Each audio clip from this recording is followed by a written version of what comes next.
नमस्कार दोस्तों, MK Hindi story में आपका स्वागत है। आज की कहानी है बेइंतहा प्यार है सिर्फ तुमसे। दोस्तों, अगर आप हमारे चैनल पर नए हैं तो चैनल को अभी सब्सक्राइब कर बेल आइकन को प्रेस करना ना भूलें। चलिए तो कहानी शुरू करते हैं। यह कहानी इंदौर में रहने वाले रमेश दयाल उपाध्याय के घर से शुरू होती है, जिनके घर में रोज के मुकाबले आज कुछ अलग ही माहौल था। वजह ये थी कि उनकी बड़ी बेटी सौम्या को लड़के वाले देखने आए हुए थे। घर का माहौल एकदम शांत और संगीन बना हुआ था, जैसे दो देशों के बीच शांति का समझौता हो रहा हो। सौम्या के पिता लड़के वालों को मेज पर रखे नाश्ते की ओर इशारा करते हुए खाने का आग्रह करके फॉर्मेलिटी निभा रहे थे, तो दूसरी ओर लड़के वाले उन्हें अपना सिर हिलाकर एक मुस्कान दे रहे थे।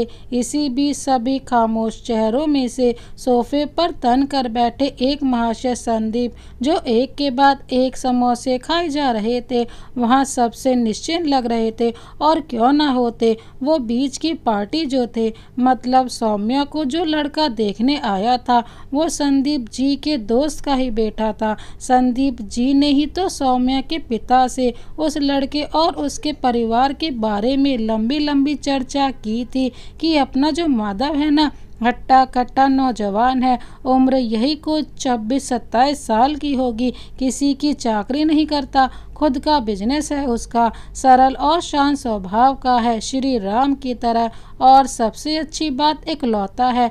मैं तो कहता हूँ ये रिश्ता आप हाथ से जाने मत दो। वैसे भी अपनी सौम्या के कड़क स्वभाव के कारण कितने रिश्ते जा चुके हैं, अब ये मत जाने दो वगैरह वगैरह। सौम्या के पिता पहले तो राजी नहीं हुए, पर सौम्या की मां के जोर देने पर संदीप जी माधव के माता पिता को सौम्या के घर ले आए और उन्हें सौम्या पसंद भी आ गई। फिर दोनों परिवारों ने फैसला किया कि लड़का लड़की एक दूसरे को जान ले तो फिर कोई बात आगे बढ़े। माधव के माता पिता लिविंग रूम में बैठे हुए थे और माधव अपनी चचेरी बहन नीलम के साथ बरामदे में बैठा सौम्या के आने का इंतजार कर रहा था।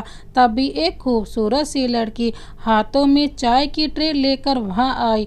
उसने ट्रे टेबल पर रख दी और वहीं बैठ गई। आप सौम्या हैं? नीलम ने कहा। वो लड़की कुछ बोल पाती कि माधव के मुंह से निकल पड़ा नहीं। नीलम और वो लड़की माधव की ओर देखने लगे। वो मेरा मतलब आप तस्वीर से थोड़ा अलग है, माधव ने झिझकते हुए कहा। वो लड़की हंस पड़ी और उसने कहा, आपने ठीक कहा, मैं सौम्या दीदी की छोटी बहन समीक्षा हूँ। वो तो मैं आप लोगों को कंपनी देने चली आई, मुझे लगा कि आप सौम्या हैं। बिल्कुल वैसी ही सूरत है आपकी, अंतर करना मुश्किल है। नीलम ने कहा, हाँ वो तो है, सभी यही कहते हैं, पर माधव जी की पार की नज़रों का जवाब नहीं, समीक्षा ने कहा। नीलम और माधव समीक्षा की बातों पर हंस पड़े। तभी किसी के आने की आहट हुई। माधव को एक अजीब, एक अनजाना सा एहसास हो रहा था। उसने सामने देखा तो सौम्या अपनी माँ के साथ आ रही थी। सौम्या माधव के सामने बैठ गई। माधव और सौम्या ने एक दूसरे को आज पहली बार सामने देखा था। नीलम और सौम्या की माँ आपस में बात कर रहे थे और माधव अपनी छुपी नज़रों से सौम्या को देख रहा था। कितना प्यार लग रहा था उसे सौम्या का मुस्कुराना, उसकी बड़ी बड़ी आंखें, उनमें लगा काजल, उसकी सादगी से भरा मासूम चेहरा, उसके गोरे रंग में से झांकता गालों का तिल। अरे माँ, अब चले, समीक्षा ने माँ को वहाँ से चलने का इशारा किया। हाँ चलिए, हम अंदर बैठते हैं। माधव, सौम्या तुम दोनों बातें करो, नीलम ने कहा। नीलम, समीक्षा और सौम्या की माँ वहाँ से चले गए। सौम्या और माधव अकेले थे। स्वभाव से शर्मीला माधव ये सोच रहा था कि कुछ बोलूं या ना बोलूं, और सौम्या शांत बैठी माधव के कुछ कहने का इंतजार कर रही थी। दोनों अजनबी इस असमंजस में पड़े थे कि क्या बात करें। हेलो, माधव ने कहा। हेलो, सौम्या ने मुस्कुरा कर जवाब दिया। फिर दोनों कुछ देर के लिए खामोश हो गए। आप चाय नहीं पीते क्या? सौम्या ने कहा। जी हाँ, पीता हूँ ना, माधव ने कहा। वो आपकी चाय ठंडी हो चुकी है, इसलिए मैंने पूछा। सौम्या ने कहा, आप कुछ अपने बारे में बताइए ना। माधव ने कहा, आपके घर मेरी फ़ोटो के साथ कुंडली के रूप में मेरा रिज्यूमे तो पहुंच ही गया था, तो मेरी पढ़ाई, उम्र और अदर डिटेल्स तो आपको पता चल गई होंगी। इसके अलावा कुछ जानना है तो मैं बताऊँ। सौम्या ने मासूमियत से कहा। माधव सौम्या का जवाब सुनकर मुस्कुराने लगा। सच बताऊं तो मैं भी इन सब के अलावा कुछ और बातें करना चाहता था। माधव ने कहा, एक्चुअली सब कहते हैं कि मेरा स्वभाव काफ़ी स्ट्रॉन्ग फॉरवर्ड है, जिससे वो मुझे सख्त मिजाज मानते हैं, पर मुझे साफ बोलना पसंद है। मैं क्या करूं, घुमा फिरा कर बात करना मुझे नहीं आता। और देखिए ना, मैं आपसे भी वैसे ही बात कर रही हूं और मुझे थोड़ा ज़्यादा गुस्सा भी आता है, और मैं थोड़ी परप्लेक्स्ड पर्सन भी हूँ। डिसीजन नहीं ले पाती ना, खाना भी ठीक ठाक ही बना लेती हूँ और थोड़ी लेजी भी हूँ। मैं आपसे ये सब इसलिए कह रही हूँ क्योंकि मेरा मानना है कि जीवन साथी वो होता है जो आपकी कमियों को अपनाए, वरना अच्छाई तो सबको अच्छी लगती ही है। सौम्या ने कहा। माधव सौम्या को एकटक देखते हुए और बिना कुछ बोले सुन रहा था। माधव कुछ देर के लिए खामोश हो गया। आपने मेरे बारे में कुछ पूछा नहीं? माधव ने कहा। अगर आपका और मेरा साथ राम जी ने लिख दिया है तो आप और आपके सारे गुण और दोष मेरे ही तो होंगे, सौम्या ने मुस्कुराकर कहा। माधव सौम्या की बात सुनकर फिर खामोश हो गया। तभी सौम्या की माँ और नीलम वहाँ पर आ गए। हो गई बातें? नीलम ने हंसकर कहा। हाँ, अब अंदर चलते हैं, सौम्या की माँ ने माधव की ओर देखकर कहा। सौम्या और माधव उठकर खड़े हो गए और सभी लिविंग रूम की ओर जाने लगे। माधव कुछ बोल नहीं रहे। तूने कुछ ऊट पटांग तो नहीं कह दिया ना? सौम्या की माँ ने कुछ फुसलाते हुए सौम्या से कहा। आप चाहें तो पूछ लो, सौम्या ने मुस्कुराकर कहा। अभी लोग लिविंग रूम में आ गए। सौम्या की माँ उसे कमरे में ले गई। थोड़ी देर में माधव और उसके घर वाले वहाँ से विदा लेकर चले गए। उस रात सौम्या और समीक्षा अपने कमरे में बैठी थी। दीदी कैसे लगे आपको माधव? समीक्षा ने कहा। ठीक ही हैं, सौम्या ने उत्तर दिया। बस ठीक ही हैं? ये क्या बात हुई? मुझे तो वो बहुत अच्छे लगे, समीक्षा ने कहा। तो तू कर लेना उनसे शादी, सौम्या ने टेस्ट दिखाते हुए कहा। तुम्हारी जगह होती तो कभी मना नहीं करती, पर वो तो तुमसे ही शादी करें, चाहे अब उन्हें कोई परी भी क्यों न मिल जाए, समीक्षा ने कहा। मतलब? सौम्या ने उत्सुकता से कहा। समीक्षा सौम्या को पहली बार किसी चीज के लिए इतना आतुर देख रही थी। उसे सौम्या की आंखों में एक अलग चमक दिख रही थी। मतलब ये कि अब तुम मुझसे न पूछो, तुम्हें खुद पता चल जाएगा, समीक्षा ने मुस्कुराते हुए कहा। सौम्या खामोश हो गई। सौम्या और सौम्या की बहन समीक्षा कमरे में बैठी माधव के बारे में ही बातें कर रही थी। तभी समीक्षा की माँ कमरे में आई और कहा, लड़के वालों का फोन आया था, माँ ने कहा। फिर समीक्षा ने कहा, माधव ने रिश्ते के लिए हाँ कर दी है? अब सौम्या तू भी बता दे, माँ ने गंभीरता से कहा। अरे वाह दीदी, मुझे तो हंसी इस बात पर आ रही है कि तुम जैसे पागल को कोई लड़का भी पसंद कर सकता है, समीक्षा ने ताली मारते हुए कहा। सौम्या उसे गुस्से से देखने लगी। सौम्या, मैं तुझसे कुछ पूछ रही हूँ, माँ ने कहा। मैं क्या बोलूँ, आप लोगों को जैसा करना हो। आपकी हाँ में मेरी भी हाँ है और आपकी ना में मेरी भी ना, सौम्या ने कहा। ये मिस स्ट्रेट फॉरवर्ड, तुम शर्मा रही हो क्या? शादी तुमको करनी है, इन लोगों को नहीं, सीधे बताओ, समीक्षा ने कहा। ठीक है तो हाँ, मैं भी तैयार हूँ, सौम्या ने सरपट शब्दों में कहा। सौम्या के हाँ कहते ही माँ के चेहरे पर खुशी झलक पड़ी और आंखों में आंसू की बूंदें भर आई। मैं जाकर तेरे पापा को बता देती हूँ और माधव के घर भी खबर कर दे देती हूँ, माँ ने कहा। माँ वहाँ से चली गई। माँ के जाते ही समीक्षा सौम्या को माधव की आएगी बारात गाना गा कर चिढ़ाने लगी। सौम्या बिना कोई प्रतिक्रिया दिए चुपचाप पलंग पर बैठ गई। समीक्षा की नज़र जब सौम्या पर पड़ी तो वो उसके पास गई। क्या हुआ, तुम्हें माधव पसंद तो है ना? समीक्षा ने कहा। नहीं, वो बात नहीं है, मैं खुश हूँ बस। वो तो सौम्या कहते कहते चुप हो गई। क्या? समीक्षा ने जोर देकर कहा। जब मेरी और माधव की बात हुई थी तो मैंने उनसे वैसे ही ढंग से बात की थी जिसे सुनकर पिछले सभी रिश्तों ने मना कर दिया था, फिर भी उन्होंने हाँ कैसे कर दी? सौम्या ने असमंजस भरे भाव से कहा। माधव और लोगों से बहुत अलग हैं दीदी, पर वो तुम्हारे लिए परफेक्ट हैं। क्या कहूँ, राम जी ने उन्हें तुम्हारे लिए ही तो बनाया है, समीक्षा ने कहा। सौम्या समीक्षा की ओर देखने लगी। क्योंकि तुम्हें झेलना सबके बस की बात नहीं है, समीक्षा ने मस्ती भरे भाव में कहा। सौम्या ने समीक्षा को गुस्से से देखा, फिर खिलकर हंसने लगी। अगले दिन माधव और सौम्या की सगाई की तारीख तय की गई, जो अगले हफ्ते थी। दोनों परिवारों में सगाई के लिए तैयारियां शुरू हो गई और कुछ ही दिनों में सगाई का दिन भी आ गया। आज सगाई का दिन था। दोनों परिवारों के सभी रिश्तेदार और मेहमान आ चुके थे। चारों ओर चहल पहल मची थी। सौम्या के पिता माधव को सभी रिश्तेदारों से मिला रहे थे और सभी माधव के रूप के साथ साथ उसके गुण, शालीनता और व्यावहारिकता की सराहना कर रहे थे। माधव के सभ्य स्वभाव और गुणों को देखकर सौम्या के पिता भी अपनी बेटी के भाग्य पर गर्व कर रहे थे। थोड़ी देर में सगाई का मुहूर्त हो गया और सौम्या को बुलाया गया। सौम्या धीमे धीमे कदमों से माधव की तरफ बढ़ती आ रही थी। गाजरी लिबास में आज सौम्या किसी शहजादी से कम नहीं लग रही थी। आज माधव की नज़रें सौम्या पर टिक कर रह गई थी। सौम्या को देखकर माधव के चेहरे से मुस्कान थी कि जाने का नाम ही नहीं ले रही थी। सौम्या अपनी नज़रें झुकाए माधव के पास पहुंची।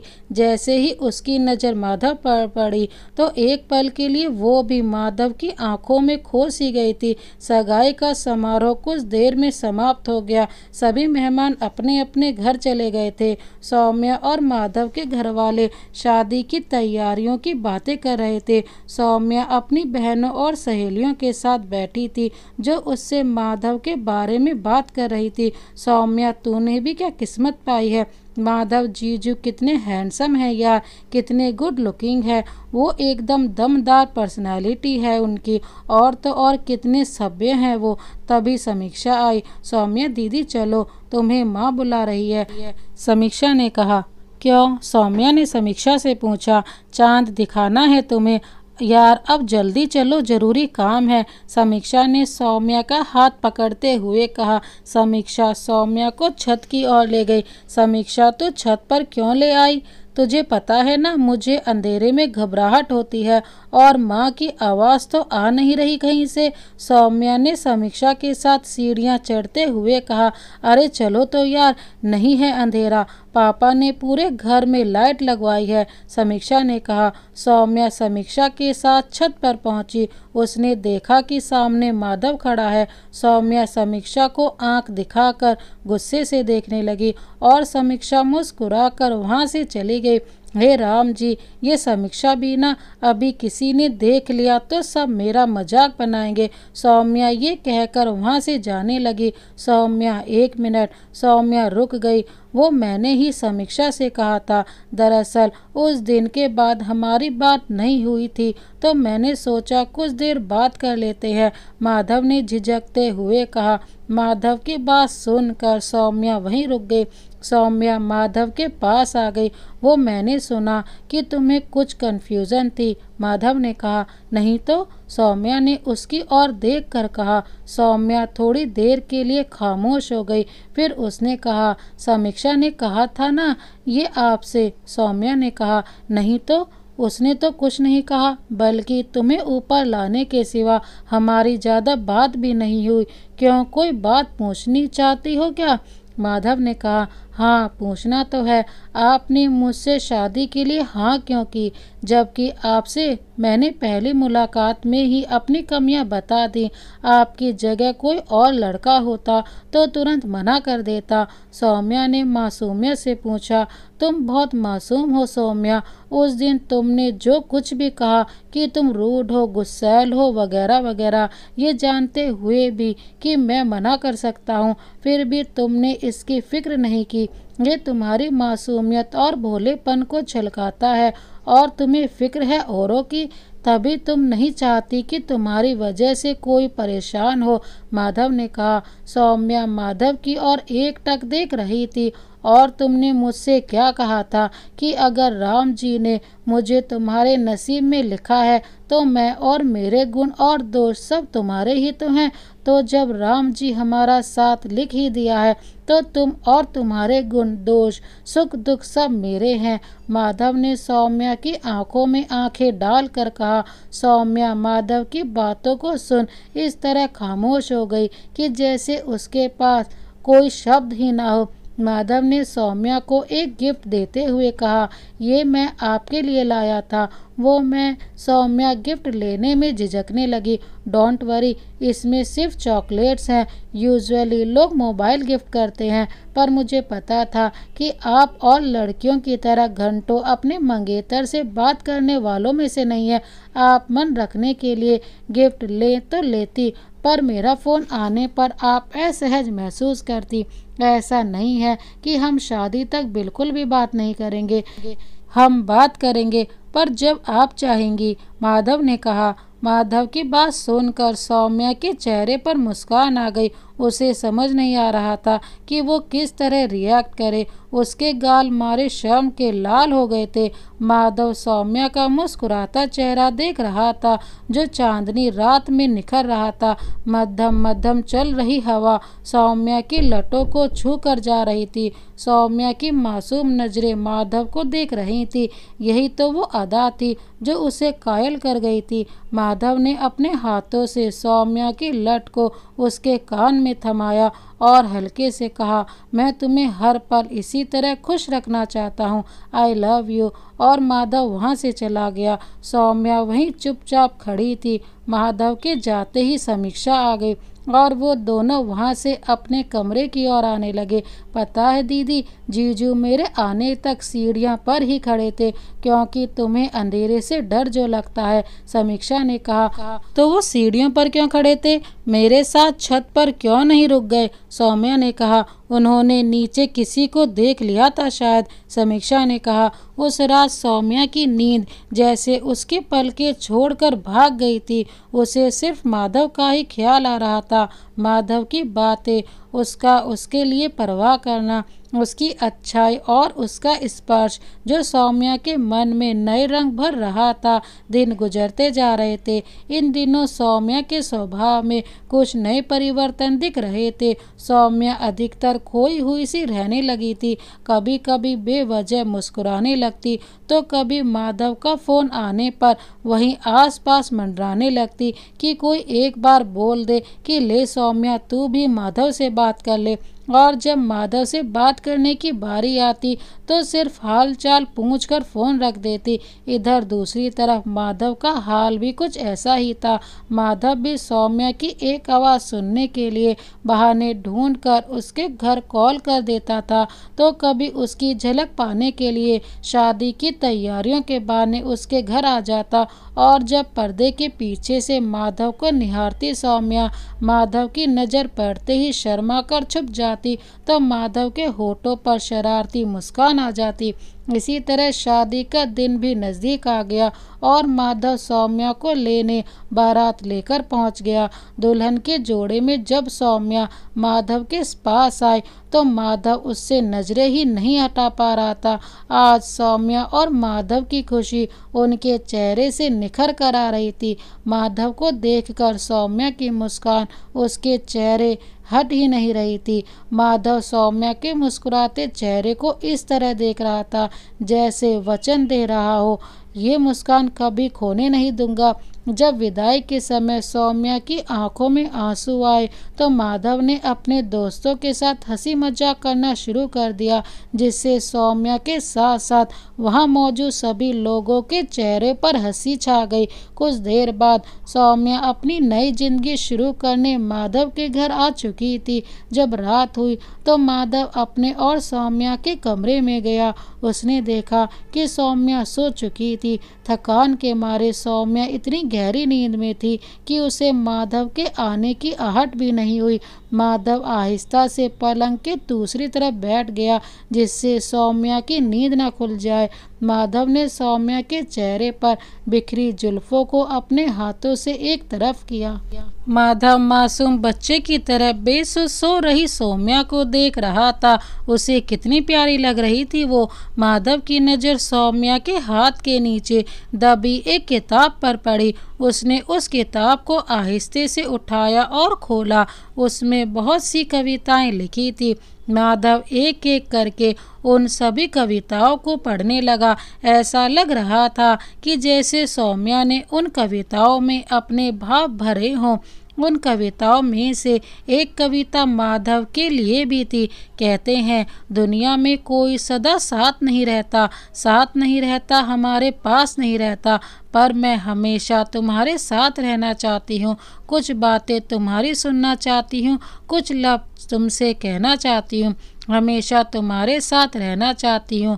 वन हो या गांव में, धूप हो या छाँव में, परछाई तुम्हारी बन कर रहना चाहती हूँ। हर परिस्थिति में रहे जो पति के साथ में, ऐसी राम की सीता बनना चाहती हूँ। हमेशा तुम्हारे साथ रहना चाहती हूँ। खिले फूलों सी मुस्कान है तुम्हारी, जिस पर जाऊँ मैं वारी वारी। कभी तुम्हारी माया, कभी वैराग्य, मैं तुम्हारा बनकर तुममें समाना चाहती हूँ। जब तुम बनो शिव तो शक्ति तुम्हारी बनना चाहती हूँ। हमेशा तुम्हारे साथ रहना चाहती हूँ। हर सुबह मधुबन जैसी हो, रात से भरी रात हो, पवित्र प्रेम की ज्योति से हमारा घर सजाना चाहती हूँ। प्रेम में रम कर तुम्हारे अपने माधव की राधा बनना चाहती हूँ। हमेशा तुम्हारे साथ रहना चाहती हूँ। हमेशा तुम्हारे साथ रहना चाहती हूँ। सौम्या की कविताएं माधव के दिल की गहराई में उतर रही थी। वह पूरी रात सौम्या को ही देखता रहा। माधव को पता ही नहीं चला कि कब उसकी नींद लग गई। जब उसकी आंख खुली तो सौम्या वहाँ नहीं थी। माधव को बालकनी से हलचल सुनाई दी। वह उठकर बालकनी में चला गया। उसने देखा नई नवेली वधू की तरह निखरी सौम्या तुलसी में जल दे रही थी। उसके बाल भीगे बिखरे हुए थे, जिनके झरोकों में से सूरज की लालिमा झांक रही थी। सुबह की सुनहरी धूप में कोमल कली की तरह उसके चेहरे की कांति महक रही थी। उसकी बातूनी आंखें और उनमें लगा काजल माधव को निहाल कर रहे थे। सौम्या की नज़र माधव पर पड़ी तो वो उसे देखकर मुस्कुरा दी। माधव झिझक कर इधर उधर देखने लगा। कब उठी सौम्या? माधव ने कहा, अभी कुछ देर पहले ही उठी। कल आप आए और मुझे जगाया नहीं। सौम्या ने कहा, तुम इतनी निश्चिंत होकर सो रही थी कि तुम्हें उठाने का मन ही नहीं हुआ। माधव ने कहा, वो मुझे आपको कुछ देना था। सौम्या ने कमरे में आते हुए कहा। सौम्या ने अपने बैग से एक गिफ्ट निकाला और माधव की ओर बढ़ाया। ओह, पहली बार अपने हस्बैंड को गिफ्ट दे रही हो? माधव ने कहा, श्रीमद् भगवत गीता। माधव ने आश्चर्य से कहा। फिर माधव ने गिफ्ट खोला। हाँ, वो सभी कह रहे थे कि माधव को ऐसा गिफ्ट देना जो उसके काम आए। तो मैंने सोचा श्रीमद् भगवत गीता से बेस्ट कुछ हो ही नहीं सकता। सौम्या ने कहा। माधव मुस्कुरा उठा। इस तरह सौम्या और माधव की जिंदगी की गाड़ी पटरी पर चल रही थी। दिन गुजरने के साथ साथ माधव सौम्या का प्यार और भी गहरा होता जा रहा था। दोनों एक दूसरे की छोटी छोटी खुशियों में खुशी मिलती थी। किचन से दूर भागने वाली सौम्या को माधव के लिए खाना तैयार करना अच्छा लगने लगा था। वो हर रोज़ माधव की पसंद का खाना बनाने की कोशिश में कभी यूट्यूब तो कभी किसी रेसिपी बुक को छानती रहती और इसी कोशिश में कई दफ़ा अपने हाथों को कभी गर्म तेल से तो कभी चाकू से चोटिल कर लेती। माधव जब सौम्या के जख्म देखता तो गुस्सा करते हुए कहता, क्या यार सौम्या, तुमने आज फिर चोट लगा ली। मैंने कहा ना, इस तरह से मुझे नहीं खाना तुम्हारा खाना। तुम जया को खाना बनाने क्यों नहीं देती हो? देखो कितनी तकलीफ हो रही होगी।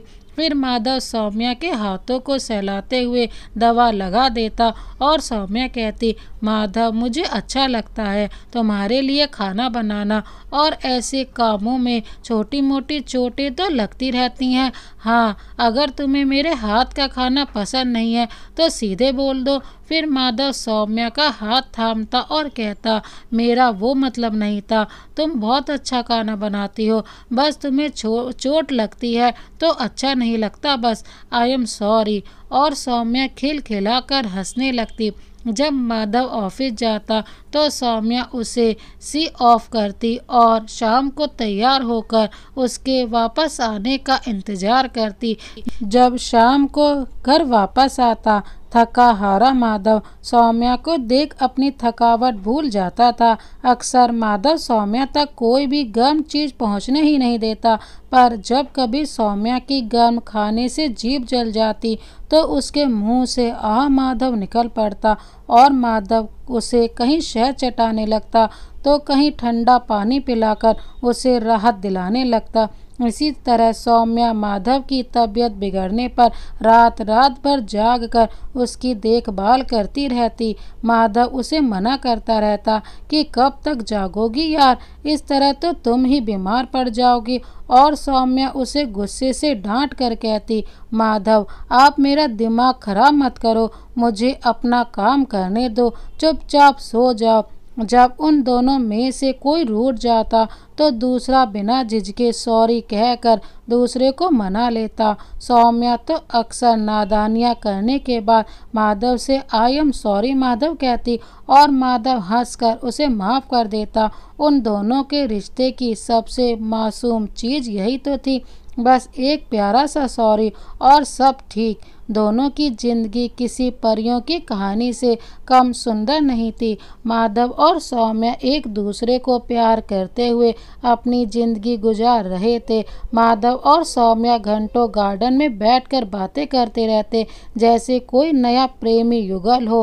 अक्सर लोग तो उन्हें कॉलेज के लव बर्ड समझकर धोखा खा जाते और आश्चर्य से कहते, आप दोनों शादीशुदा हैं, देखकर लगता नहीं है। और वो दोनों खिलखिलाकर हंस पड़ते। सौम्या को माधव के साथ एक खास एहसास होता था। माधव का उसे चाय फूंक कर पिलाना, उसके बोलने के पहले ही सब समझ जाना, उसे देखकर माधव का मुस्कुराना, उसकी बिखरी लटों को प्यार से संवारना, उसे प्यार भरी नज़रों से देखना, उसका प्यार से सौम्या सौम्या पुकारना, सब कुछ सौम्या को अच्छा लगता था। और माधव को भी सौम्या का उसके समय पर खाना न खाने पर चिंता करना, उसके ऑफिस से आने का इंतज़ार करना, सभी लोगों के बीच बैठे होने पर धीरे से पिंच करना और शरारती सी मुस्कान देकर अनजान बनना, उसकी बाइक से में पीछे बैठकर कंधे पर हाथ रखना, उसके परेशान होने पर उसे समझाना और अपनी दी हुई श्रीमद् भगवत गीता थमाते हुए कहना, इसमें आपके सारे प्रश्नों के उत्तर हैं माधव, जो आपको आपके गूगल में भी नहीं मिलने वाले। माधव के हाथों में चोट लगने पर सौम्या का उसे चूम कर सहलाना, सौम्या के साथ माधव अपनी जिंदगी संपूर्ण महसूस कर रहा था। जहाँ सौम्या नदी की तरह चंचल थी, वहीं माधव एक शांत स्थिर पर्वत की तरह। दोनों का मिलन कल कल करते झरने के उद्गम जैसा था। वक्त अपनी रफ्तार पकड़े धीरे धीरे बीत रहा था। सौम्या और माधव की शादी को 6 माह बीत चुके थे। एक दिन सौम्या बाहर दादी को रामायण पढ़कर सुना रही थी और माधव कमरे में बैठा लैपटॉप पर कुछ काम कर रहा था। तभी पास रखे सौम्या के फ़ोन पर एक ईमेल आया। माधव ने सौम्या के फ़ोन पर आया ईमेल चेक किया तभी वहाँ सौम्या आ गई। तुमने किसी नेचर फोटोग्राफी कंपटीशन में पार्टिसिपेट किया था क्या? माधव ने सौम्या से पूछा। हाँ, लिया तो था, पर उसका रिजल्ट अभी तक आया ही नहीं। सौम्या ने कहा, अभी उसी का ईमेल आया है, इसमें लिखा है कि तुम टॉप 5 में सिलेक्ट हुई हो। माधव ने कहा।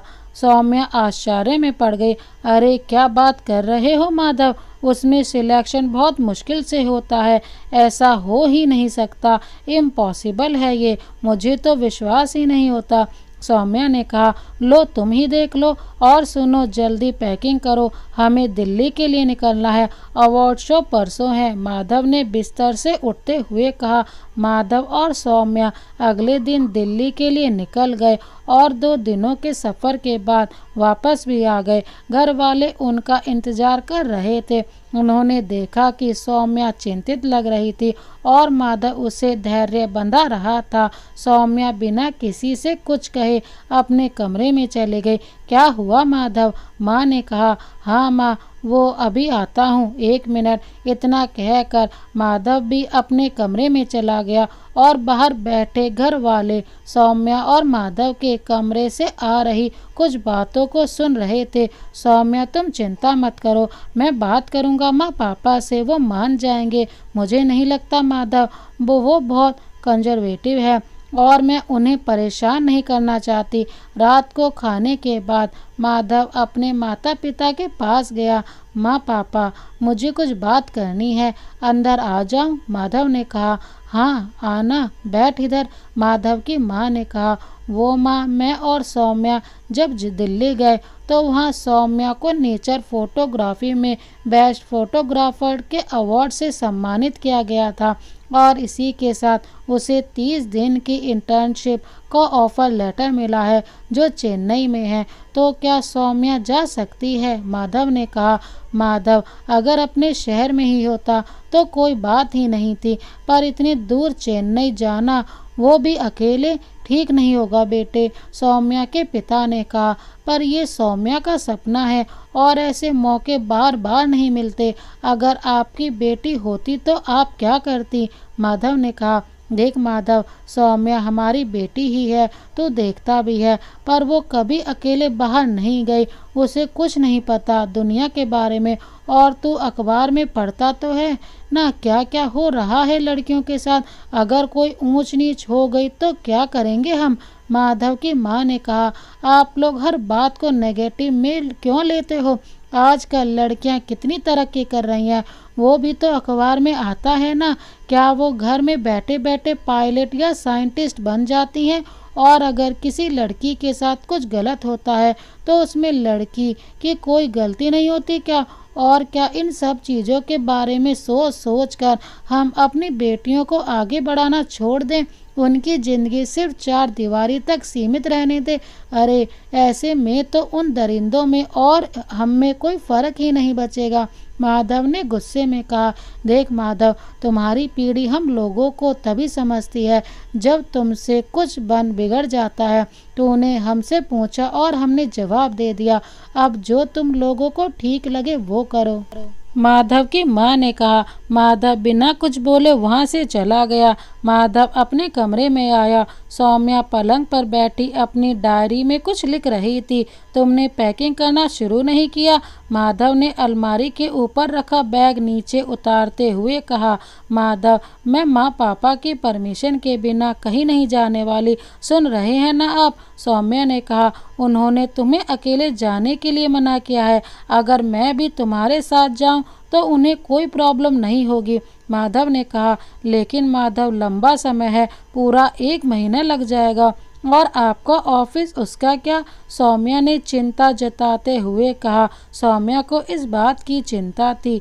अरे तुम टेंशन मत लो, सब मैनेज हो जाएगा, तुम बस तैयारी शुरू करो और अपने सपने पूरे करो, माधव ने सौम्या के हाथ पर अपना हाथ रखते हुए कहा। 2 दिन बाद माधव सौम्या को लेकर चेन्नई चला गया।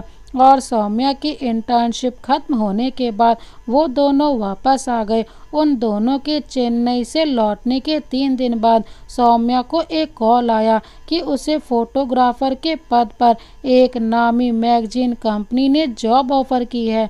माधव की खुशी का ठिकाना ना रहा, पर सौम्या उदासीन भाव लिए खड़ी थी। माधव ने सौम्या को देखा। क्या हुआ, खुशी नहीं हुई? माधव ने कहा, इस जॉब को करना मतलब ट्रैवल करना और महीनों तक आपसे दूर रहना। मैं नहीं कर पाऊंगी ये। सौम्या ने कहा, ये क्या बात हुई यार, ये तो तुम्हारा सपना है। सौम्या, मैंने तुम्हें देखा है, जब तुम तस्वीर लेती हो तो तुम्हारी आंखों में अपना पसंदीदा काम करने की चमक होती है। तुम और भी खुश होती हो, और फोटोग्राफी तुम्हारा टैलेंट है यार, उसे वेस्ट मत करो। और तुम इस वजह से मना कर रही हो कि मुझसे दूर रहना पड़ेगा। तुम्हें कसम है मेरी, जो मेरे कारण तुमने अपने पैशन को छोड़ा तो तुम्हारी खुशी और तुम्हारे सारे सपने सब मेरे हैं, चाहे इसके लिए मुझे तुमसे दूर रहना पड़े। माधव ने कहा। माधव सौम्या की जॉब की खबर अपने माँ और पापा को देने गया, पर उसके माता पिता को ये बात कुछ रास नहीं आई। उन्हें सौम्या के जॉब से कोई दिक्कत नहीं थी, सिर्फ इसी बात का ऐतराज़ था कि उनकी बहू एक शहर से दूसरे शहर अकेले सफ़र करेगी और महीनों घर से बाहर रहेगी। माधव ने इसका एक हल निकाला कि सौम्या के साथ वो भी जाया करेगा।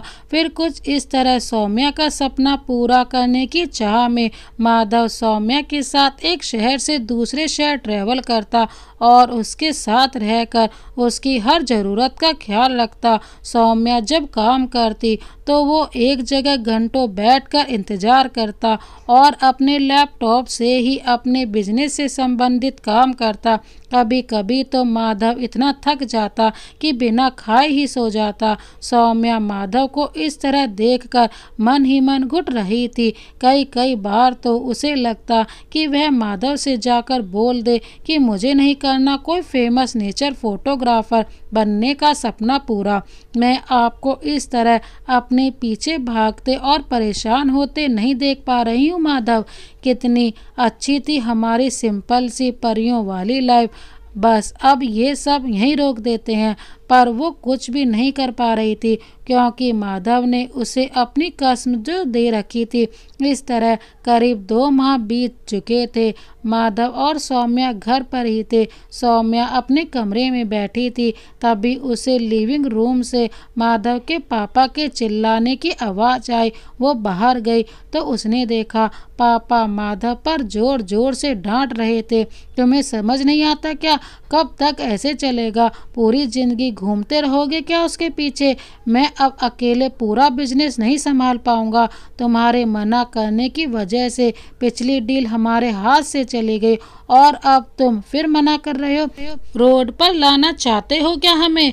मैंने अब तक सह लिया, अब मैं बर्दाश्त नहीं करूंगा। ये कॉन्ट्रैक्ट हमारे लिए बहुत ज़रूरी है। 2 दिन बाद मीटिंग है और उसमें तुम्हें आना है, समझे ना? माधव के पिता ने उसे डांटते हुए कहा और वो वहाँ से चले गए। पर पापा, माधव बोलते हुए रुक गया। माँ, तुम तो मुझे समझती हो ना, बोलो ना पापा से। माधव ने अपनी माँ की ओर देखते हुए कहा, मैं क्या करूँ माधव, तेरी इस जिद की वजह से बिजनेस तो घाटे में जा ही रहा है और एक घर का माहौल भी बिगड़ रहा है। आजकल तेरे पापा बहुत टेंशन में रहने लगे हैं, मैं उनसे कुछ नहीं कह पाऊंगी। माधव की माँ ने कहा। उस रात घर के किसी सदस्य ने खाना तक नहीं खाया। माधव और सौम्या भी बिना कोई बात किए एक दूसरे को पीठ देकर करवट लिए बिस्तर पर लेटे रहे। दोनों को नींद नहीं आ रही थी। सौम्या अपने मुंह को दबाकर अपनी सिसकियां छुपाने की कोशिश कर रही थी और माधव असमंजस में पड़ा सामने टेबल पर रखा फैमिली फ्रेम देख रहा था। अगले दिन सुबह माधव ऑफिस के लिए निकल गया और जब वापस आया तो देखा सौम्या कमरे में नहीं थी। माधव ने सौम्या को पूरे घर में ढूंढा, लेकिन सौम्या कहीं भी नहीं थी। और जब कमरे में गया तो सौम्या अपने कमरे में भी नहीं थी। माँ, सौम्या कहीं गई है क्या? माधव ने माँ से पूछा। हाँ, वो जल्दी में बैग लेकर गई तो है। कह रही थी माँ के यहाँ जा रही हूँ और तेरे लिए ये चिट्ठी देकर गई है। माँ ने माधव को चिट्ठी देते हुए कहा। चिट्ठी? वो फ़ोन भी तो कर सकती थी। क्या लिखा है इसमें? माधव ने चिट्ठी लेते हुए कहा। मैंने नहीं पढ़ा, सोचा तुम दोनों की कोई निजी बात ना हो। माँ ने कहा। माधव ने सौम्या का लेटर पढ़ना शुरू किया। उसमें लिखा था, माधव, कल मुझे कंपनी से कॉल आया था हैदराबाद जाने के लिए। वहाँ परसों तक जाना था, इसलिए मैं आज ही निकल रही हूँ। आप चिंता मत कीजिएगा, मैं माँ के घर से निकलूँगी और मैं अकेली नहीं हूँ। मेरे ताऊ जी के बेटे अजीत भैया हैं मेरे साथ। काम बहुत ज़्यादा रहेगा तो शायद कॉल रिसीव ना कर पाऊँ। आप अपना ख्याल रखना और टाइम पर खाना खा लेना, ओके? और मुझे पता है कि मैंने ये चिट्ठी नहीं पढ़ी होगी, तो उन्हें भी बता देना। और मैं जल्दी में तुम्हें कॉल नहीं कर पाई, उसके लिए सॉरी। Love you Madhav. कुछ देर खामोश खड़ा रहा माधव। माँ के पूछने पर उसने उन्हें सौम्या के बारे में बताया, फिर अपने कमरे में चला गया। रात हो चुकी थी। माधव अपने कमरे में बिस्तर पर लेटा सीलिंग की ओर देखते हुए कुछ सोच रहा था। तभी उसके फ़ोन में रिंग हुई। उसने देखा तो सौम्या की माँ का फ़ोन था। उसने फ़ोन उठाया। हेलो माधव, सौम्या की माँ ने कहा। जी माँ, बोलिए, माधव ने कहा। आपने खाना खा लिया ना? सौम्या की माँ ने कहा। नहीं, मैं अभी खा लूँगा, पर आप आज अचानक क्यों पूछ रही हैं? माधव ने कहा। अरे, सौम्या मुझसे बोल कर गई थी कि उसके आने तक मैं तुम्हें खाना खाने की याद दिलाती रहूं। सौम्या की माँ ने कहा। यह सुनकर माधव के चेहरे पर मुस्कान आ गई। अच्छा माँ, एक बात पूछनी थी कि अजीत भाई सौम्या का ख्याल तो अच्छे से रख लेंगे ना? मेरा मतलब, सौम्या बहुत गुस्से वाली है। अगर उसका हैदराबाद में उनसे झगड़ा हो गया तो? माधव ने कहा। पर अजीत तो सौम्या के साथ गया ही नहीं। उसे कोई काम आ गया था तो उसने सौम्या को कल ही मना कर दिया था, तो वो अकेले ही चली गई, सौम्या की माँ ने कहा। पर उसने तो, इतना कहकर माधव चुप हो गया। ठीक है माँ, मैं रखता हूँ, आप चिंता मत कीजिएगा, मैं खाना खा लूँगा। माधव ने ये कहकर फ़ोन रख दिया। सौम्या को गए 4 दिन हो चुके थे और वह आज शाम को वापस आने वाली थी। माधव उसे लेने एयरपोर्ट पर गया। वहां पहुंचा तो सौम्या की एक मुस्कान ने उसकी सारी चिंताओं को दरकिनार कर दिया। सौम्या और माधव घर पहुंच गए। रात हो चुकी थी। सौम्या अपनी कंपनी के किसी मेंबर से बात कर रही थी और माधव बेड पर बैठा उसके फ़ोन से फ्री होने का वेट कर रहा था। जब सौम्या आई तो माधव ने उसे अपने सामने बैठने के लिए कहा। तुम हैदराबाद अकेले क्यों गई थी? अगर माँ पापा को पता चल जाता तो घर में बवाल मच जाता। माधव ने शांति से पूछा। आपको माँ ने बताया है ना? आप ही बताइए ना माधव, मैं क्या करती? आपको ऑफिस में काम था और मेरा जाना भी जरूरी था। मैं अगर अजीत भैया वाला बहाना नहीं करती तो आप मुझे जाने ही नहीं देते, सौम्या ने कहा। पर सौम्या, तुम मुझसे एक बार तो बताती, मैं कोई ना कोई इंतजाम कर लेता। अगर माँ पापा को भनक भी हो जाती ना तो तुम्हें उनके गुस्से का सामना करना पड़ता। माधव ने कहा। देखिए माधव, मुझसे अब ये सहन नहीं होता। इस घर में कोई भी काम करना, जैसे संसद में कोई बिल पास कराना, पहले घंटों बात करो फिर परमिशन मिलेगी और परमिशन ना मिली तो फिर कोई जुगाड़ लगाओ। मतलब हद है यार। मैं अपने पापा के घर सारे काम अपनी मर्जी से करती थी, बिना किसी रोक टोक के, और यहाँ पर बस परमिशन ले लेकर काम करते रहो। मेरी भी तो कोई लाइफ है। सौम्या ने उत्तेजित होकर कहा। सौम्या, तुम्हें क्या हो गया है? थोड़ा धीरे बोलो, माँ पापा सुन लेंगे। हाँ, मैं मानता हूँ कि माँ पापा पुराने ख्यालात के हैं, पर इसमें भी उनकी हमारे लिए फिक्र ही है, तुम्हें कुछ हो ना जाए, इसलिए वो तुम्हारी चिंता करते हैं। और अभी तक तो तुम भी यही कहती थी ना? माधव ने कहा। हाँ, ये क्या बात हुई माधव, चिंता करते हैं? ये कैसी चिंता है जो किसी पर दबाव बना कर की जाती है? चिंता है उन्हें अपनी झूठी अकड़ और शान की। इससे अब मेरा दम घुटने लगा है, सौम्या ने खींच कर कहा। सौम्या, मैंने कहा धीरे बोलो, अब मुझे कोई बात नहीं करनी, तुम सो जाओ, माधव ने सख्त आवाज में कहा। कब तक मैं अपनी आवाज दबाऊं? हाँ, और जिन्हें सुनना है सुनने दो। मेरी जिंदगी में मेरा कोई हक है या नहीं? और आप भी कोई कम नहीं है। जहाँ मैं जाती हूँ पीछे पीछे मेरे साथ तैयार हो जाते हो। आपके कारण मेरे कलीग्स मेरा मजाक उड़ाते हैं यार, और आपके हमेशा साथ रहने की वजह से मैं फ्री रह ही नहीं पाती हूँ। सौम्या ने गुस्से से कहा। सौम्या, तुम शांत हो जाओ। मुझे अगर पता होता कि तुम्हें मेरे कारण प्रॉब्लम हो रही है तो शायद मैं कोई और रास्ता निकाल लेता। माधव ने कहा। क्या रास्ता निकालोगे आप? लड़ोगे अपने माता पिता से? सुनिए माधव, आपके माता पिता से मुझे कोई परेशानी नहीं है, बस मैं बंदिशों में रहकर अपनी पूरी जिंदगी नहीं काट सकती, सौम्या ने कहा। माधव अब बिना कुछ बोले सौम्या की ओर देख रहा था। सौम्या का ऐसा रुख उसने पहली बार देखा था। उसे समझ नहीं आ रहा था कि सबका इतना ख्याल रखने वाली सौम्या, हर परिस्थिति में बिना किसी शिकायत के रहने वाली सौम्या, माधव से बेइंतहा प्यार करने वाली सौम्या आज इतना अलग बर्ताव क्यों कर रही थी? माधव, मैंने फैसला कर लिया है, मैं अब खुद की लाइफ बेकार नहीं कर सकती। मुझे अपने करियर पर भी तो फोकस करना है। अब एक ही सॉल्यूशन है इस मसले का, हम डिवोर्स ले लेते हैं, सौम्या ने गंभीरता से कहा। माधव सुन रह गया। मतलब ये क्या कह रही हो सौम्या? माधव ने कहा। हाँ, मुझे आपसे डिवोर्स चाहिए माधव। अब मैं आपके और आपके परिवार की बंदिशों के साथ नहीं रह सकती। दम घुटता है मेरा अब। इससे मैं भी आज़ाद हो जाऊंगी और आपके घर में मेरे कारण होने वाला झगड़ा भी शांत हो जाएगा, सौम्या ने कहा। माधव की आंखें नम होने लगी। देखो सौम्या, तुम अभी गुस्से में हो, हम सुबह शांति से बात करेंगे, माधव ने कहा। माधव, मैंने ये फैसला बहुत पहले ही कर लिया था। मैं गुस्से में कोई निर्णय नहीं लेती। मैं आपसे ये बहुत दिनों से कहना चाह रही थी। मुझसे अब और सहन नहीं होता Madhav, I am sorry, Saumya ने कहा। सौम्या की बात सुन माधव स्तंभ रह गया। कितना अजीब है ना ये शब्द सॉरी। कभी एक पल में रिश्तों के बीच खिंची अहंकार की सख्त दीवार को अलग कर देता है, तो कभी बर्दाश्त की सीमा बनकर रिश्ते की नाजुक डोर को तोड़ने के लिए काफ़ी होता है। सौम्या, ये कैसी बचकानी हरकत है? इतनी जरा सी बात में कोई ऐसे रिश्ते तोड़ने लगता है क्या? पागल हो गई हो तुम?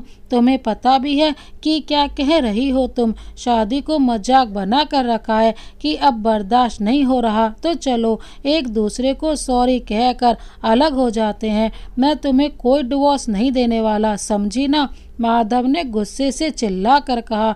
माधव की गुस्से भरी आवाज़ सुनकर सौम्या सहम गई और फफक कर रोने लगी।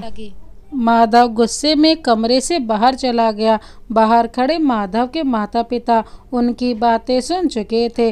माधव पूरी रात लिविंग रूम के सोफे पर ही बैठा रहा और रात भर सौम्या के कमरे से उसकी सिसकियां सुनाई देती रहीं।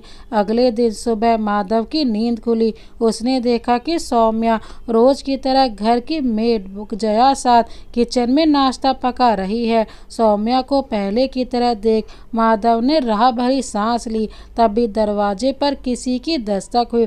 दरवाजे पर किसी की दस्तक सुनकर माधव की मां ने दरवाजा खोला। देखा तो काले कोट में एक वकील खड़े थे। मां ने उनसे आने का कारण पूछा। जी, मुझे सौम्या जी ने बुलाया है, वकील ने कहा। तभी सौम्या किचन से बाहर आई। हाँ, मैंने बुलाया है इन्हें, सौम्या ने कहा। वकील ने अपने बैग से पेपर्स निकाल कर सौम्या को देते हुए कहा। मैडम, ये लीजिए डिवोर्स के पेपर्स। माधव ने जैसे ही ये सुना तो उसका खून खौल उठा। उसकी आंखें गुस्से से लाल हो गई। उसने वकील के हाथ से पेपर छीनकर फाड़ दिए और उसे घर से बाहर निकाल दिया। उस दिन माधव ने पहली बार गुस्साई आंखों से सौम्या की ओर देखा और उसे फटकार लगाते हुए कहा, क्या तमाशा है? पागल हो गई हो क्या? तुम्हारी 2-4 बातें सुन क्या ली? तुम्हें बड़ी छूट मिल गई। हाँ, समझती क्या हो तुम अपने आप को? क्या कह रही थी? मैं इंडिपेंडेंट हूँ। अंधेरे में फट्टू की तरह डर जाती हो। इतनी बड़ी हो गई हो पर गर्म चीजें फूंक कर खाना याद नहीं रहता तुम्हें। एक चीज चुनने में तुम्हें घंटों लग जाते हैं और फैसले लेने चली। अपना गुस्सा तक तो संभाल नहीं पाती। कोई कुछ बोल दे तो पलट कर ठीक से जवाब देते तक तो आता नहीं तुमसे। अपना ख्याल तक तो ठीक से रख नहीं पाती हो और चली अकेले रहने। बहुत हो गई तुम्हारी बकवास। एक बात ध्यान से सुन लो, ये डिवोर्स विवोर्स की जिद करना बंद करो और जाओ अंदर। सौम्या की आंखों से झरझर आंसू बहने लगे और वो दौड़कर अपने कमरे में चली गई। सुबह से दोपहर हो गई। सौम्या ने सुबह से कुछ भी नहीं खाया था तो माधव उसके लिए थाली लगाकर कमरे में ले गया। सौम्या सोई हुई थी। माधव सौम्या के पास बैठ गया। उसने सौम्या को हल्के से हिलाकर जगाया और उससे खाना खाने के लिए कहा। मुझे भूख नहीं है, सौम्या ने कहा। मैंने बहुत जोर से डांट दिया ना तुम्हें? आई एम सॉरी यार। वादा करता हूँ अब से ऐसा दोबारा नहीं होगा। नाराजगी छोड़ो और खाना खा लो प्लीज़, माधव ने कहा। माधव, आप मेरी बात समझ क्यों नहीं रहे? आप भी सबकी तरह मुझ पर दबाव क्यों बना रहे हैं? मैं आपको किस तरह समझाऊं कि अब मैं आपके साथ और नहीं रह पाऊंगी? आप क्यों परेशान कर रहे हैं मुझे? सौम्या ने रुआंदे स्वर में कहा। सौम्या, तुम्हारी हर जिद, हर बात मैं मानने को तैयार हूँ पर मैं ये नहीं कर सकता। तुम मेरी जिंदगी हो यार, मेरा प्यार हो। तुम क्यों नहीं समझती? माधव ने कहा। आपको याद है आपने मुझसे कहा था मेरी खुशी के लिए आप दूर भी रह सकते हैं, तो अब मेरी खुशी इसी में है कि मैं आपसे दूर रहूं, सौम्या ने कहा। माधव की आंखें भर आई। वह अपने आप को बेबस सा महसूस करने लगा। ठीक है तो चलो कर दूंगा ये भी। कल बुला लेना अपने लॉयर को, पर अभी खाना खा लो। ये कहते हुए माधव का गला भर आया। माधव ने थाली से एक निवाला तोड़ा और उसे फूंक कर ठंडा किया और सौम्या की तरफ बढ़ाया। सौम्या ने माधव का हाथ रोकते हुए कहा, मैं ये चाहती हूँ कि अब आप मेरी चिंता करना छोड़ दें। ये मुझे अकेले रहने में मदद करेगा, सौम्या ने कड़क भाव में कहा। माधव ने अपनी डूबती आवाज़ में सिर हिलाकर किया और वहाँ से उठकर चला गया। कभी कभी प्यार हमें इतना मजबूर कर देता है कि इसको बचाने में रिश्ते तक को दांव पर लगाना पड़ जाते हैं। आज माधव के साथ भी कुछ ऐसा ही हो रहा था। माधव बरामदे में बैठा एकटक आसमान की ओर देख रहा था, जैसे अनंत में अंत छान रहा हो। उसका ध्यान घर के बाहर खड़ी गाड़ी के हॉर्न की आवाज़ से टूटा। उसने सामने देखा तो सौम्या की माँ और समीक्षा आए हुए थे। माधव, सौम्या ने फ़ोन लगाया था। कुछ अनाप शनाप कहे जा रही थी कि अब हम अलग हो रहे हैं, सौम्या की माँ ने कहा। माधव ने माँ को कोई उत्तर नहीं दिया। ये क्या बात हुई? कहा गई वो बेवकूफ़। आप चिंता मत कीजिए, मैं समझाती हूँ उसे, सौम्या की माँ ने गुस्से से कहा। सौम्या की माँ उसके कमरे में पहुँची। वहाँ सौम्या अपना बैग पैक कर रही थी। सौम्या, ये क्या पागलपन है? शादी कोई हंसी खेल नहीं है जो जब चाहे कर ली और जब चाहे तोड़ दी। अभी तक तो सब सही चल रहा था ना, अचानक क्या हो गया? सौम्या की माँ ने गुस्से से कहा। माँ, आप बैठ जाओ, शांति से बात करते हैं, सौम्या ने कहा। पूरे घर में अशांति फैला के अब तुम मुझसे शांति से बात करने को कह रही है? और तलाक लेने की ये कौन सी वजह हुई कि आज़ादी नहीं मिल रही है? मतलब तुझे कितनी आज़ादी चाहिए? तेरे सास ससुर तुझे किसी बात के लिए रोकते टोकते नहीं है और उनकी चिंता भी जायज़ है। वो तुझसे बड़े हैं और किस लड़की को शादी के बाद थोड़ी बहुत परेशानी नहीं होती? हाँ, एडजस्ट करना पड़ता है बेटा। रिश्तों की डोर बहुत नाजुक होती है, थोड़ी से ढील और सब छूट जाता है और पछतावा ही हाथ रह जाता है। माँ ने कहा, माँ आप लोग एडजस्ट कर सकते होंगे पर मुझसे नहीं होता, मैं उन समझौता करने वाली लड़कियों जैसी नहीं हूँ। सौम्या ने कहा, सौम्या तुम माधव के बारे में तो सोच, वो तुझसे निस्वार्थ प्रेम करता है, तेरे पीछे पीछे फिरता रहा है, वो अपने बारे में भी नहीं सोचा उसने, उसके जैसा पति बहुत नसीब से मिलता है। सौम्या की माँ ने कहा, क्यों फिरते हैं वो मेरे पीछे, मैंने थोड़ी ना फोर्स किया था उन्हें, और उनके ऐसा करने की वजह से मेरे कलीग्स मेरा मजाक उड़ाने लगे हैं। मुझे शर्मिंदगी महसूस होती है माँ, सौम्या ने कहा, जिस नौकरी के दम पर तू इतरा रही है ना, वो भी तुझे माधव के कारण ही मिली है। अगर उसकी जगह कोई और तेरा पति होता ना, तो सपना पूरा करना तो दूर, तुझे फोटोग्राफी की बात तक करने नहीं देता, तो माधव के लायक ही नहीं थी, माँ ने कहा। सौम्या शांत खड़ी होकर सुनती रही। सभी लिविंग रूम में बैठे थे। सौम्या की माँ और माधव के माता पिता माधव के साथ लिविंग रूम में बैठे थे। सौम्या तो नादान है, कुछ भी बोलती रहती है और बाद में पछताती है, वो बचपन से ऐसी ही है, पर तुम तो समझदार हो, उसे प्यार से डांट कर जैसे भी हो सके समझाओ ना, सौम्या की माँ माधव से कहा। माधव बिना कोई जवाब दिए शांत होकर सौम्या की माँ की बातें सुन रहा था। तभी अंदर से सौम्या अपना बैग लेकर आ गई और माँ से चलने के लिए कहने लगी। सभी उसकी और हैरानी से देखने लगे। सौम्या बेटा जल्दबाजी मत करो, हमें थोड़ा समय तो दो, माधव के पिता ने कहा। आई एम सॉरी पापा जी, मैं आप लोगों को परेशान नहीं करना चाहती, अब आप मुझे फोर्स ना ही करें तो बेहतर होगा। सौम्या ने कहा, मैं तुझे अपने साथ अपने घर नहीं ले जा रही हूँ, समझी ना। सौम्या की माँ ने सख्ती से कहा, ठीक है मत ले जाओ, मैं गुजार लूँगी रात किसी होटल में, सौम्या ने कहा। माधव ने सौम्या की माँ की ओर विनती करते हुए सौम्या को अपने साथ ले जाने का इशारा किया और माधव के कहने पर सौम्या की माँ उसे घर ले आई। सौम्या अपनी माँ के साथ घर आ गई थी। सौम्या कमरे में शांत गुमसुम सी बैठी हुई थी। समीक्षा बहुत देर से उसे देख रही थी। समीक्षा ने सौम्या को कॉफ़ी का कप पकड़ाया और सामने रखी हुई कुर्सी पर बैठ गई। तुम्हें कोई और मिल गया है क्या? समीक्षा ने अचानक से कहा। समीक्षा की बात सुन सौम्या उसकी ओर देखने लगी। मतलब? सौम्या ने कहा, नहीं सीरियसली, कोई है क्या जो पसंद है तुम्हें? समीक्षा ने कहा। सौम्या ने कप टेबल पर रख दिया। तू पागल है क्या? कैसी बात कर रही है? मैं माधव के अलावा किसी और के बारे में सोच भी नहीं सकती, सौम्या ने चिढ़कर कहा। हाँ तो इसमें गलत क्या है? अरे नहीं जमता किसी किसी का। अच्छा एक बात बताओ, तुम्हारे कलीग्स में से ही है क्या वो? समीक्षा ने कहा। समीक्षा चुप हो जा, अब कुछ मत बोलना, एक थप्पड़ खा जाएगी तू, सौम्या ने चिल्लाकर कहा। तू क्या सोचती है मैं उन्हें धोखा दूंगी, जो सब कुछ छोड़कर हर पल मेरे साथ रहे, जो मेरी खुशी के लिए रात दिन मेरे पीछे फिरते रहे, और मैं उन्हें धोखा दूंगी?